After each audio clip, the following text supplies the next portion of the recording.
கரூரில் நடந்தது பெருந்துயரம், கொடுந்துயரம். இதுவரை நடக்காத துயரம், இனி நடக்கக்கூடாத துயரம். மருத்துவமனைக்கு நான் நேரில் போய் பார்த்த காட்சிகள் இன்னும் என் கண்ணை விட்டு அகலலை. கனத்த மனநிலையிலையும் துயரத்திலையும் தான் இன்னும் இருக்கேன்.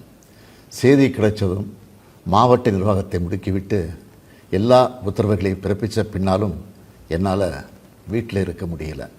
உடனே அன்றைக்கி நைட்டே கரூருக்கு போனேன். குழந்தைகள், பெண்கள்னு 41 உயிர்களை நாம் இழந்திருக்கிறோம். இறந்து போனவங்க குடும்பத்துக்கு தலா 10 லட்சம் ரூபாய் அறிவித்து அதை உடனடியாக வழங்கிட்டு இருக்கோம்.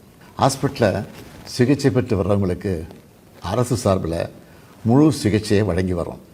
நடந்த சம்பவங்களுக்கான முழுமையான உண்மையான காரணத்தை ஆராய முன்னாள் நீதியரசர் அருணா ஜெகதீசன் அவர்கள் தலைமையில் ஒரு நபர் விசாரணை ஆணையம் அமைக்கப்பட்டிருக்கு.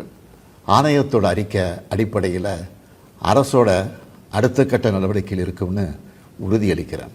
இதற்கிடையே சோஷியல் மீடியாவில் சிலர் பரப்புகிற வதந்திகளையும் பொய் செய்திகளையும் பார்த்துட்டு தான் இருக்கேன். எந்த ஒரு அரசியல் கட்சி தலைவரும் தன்னோட தொண்டர்களும் அப்பாவி பொதுமக்களும் இறக்கிறத எப்பொழுதும் விரும்ப மாட்டாங்க.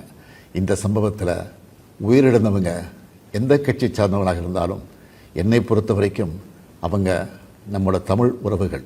எனவே சோகமும் துயரமும் சூழ்ந்திருக்கக்கூடிய இந்த நிலையில் பொறுப்பற்ற முறையில் விஷமத்தனமான செய்திகளை தவிர்க்கணும்னு கேட்டுக்கிறேன். அரசியல் கட்சிகள், பொது அமைப்புகள் இது போன்ற நிகழ்ச்சிகள் நடத்தும்போது இனி வரும் காலங்களில் எத்தகைய பொறுப்போடு நடந்துக்கணும்னு என்ற விதிமுறைகளை வகுக்க வேண்டியது நம்ம எல்லோருடைய கடமை.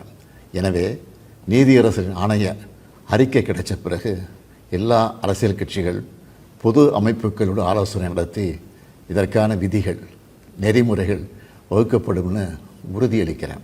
அத்தகைய நெறிமுறைகளுக்கு எல்லாரும் ஒத்துழைப்பு தருவாங்கன்னு நம்புகிறேன். மனித உயிர்களே எல்லாத்துக்கும் மேலானது. மானுடப்பற்றே அனைவருக்கும் வேண்டியது.